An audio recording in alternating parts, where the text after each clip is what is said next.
ही चंदी तर ना आज माझ्या पार मस्तकातच गेली होती. माझं आणि त्या मोहितेबाईचं बोलणं चालू होतं तर मध्येच येऊन टेंबा मिरवून गेली. आणि आज ना आमच्या तनुषला स्कूलमधून आल्यावर ती चपाती भाजी काय खायची नव्हती, दुसरं काहीतरी दे बोलत होता.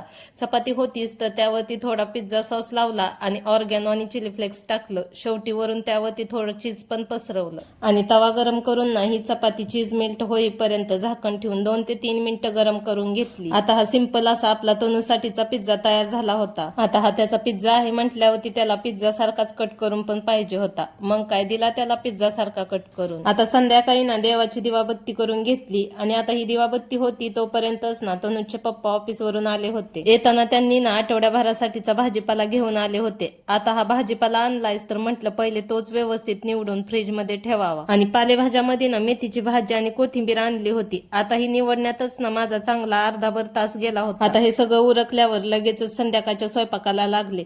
मेथीची भाजी आणली होती तर ना तीच खायची होती. मग काय आम्हा सगळ्यांना आवडते तशी मेथीची रस्सा भाजी बनवली होती. आता हा व्हिडिओ तुम्हाला आवडला असेल तर लाईक करा आणि आपल्या चॅनलला नक्की सबस्क्राईब करा. भेटूया नेक्स्ट व्हिडिओ मध्ये.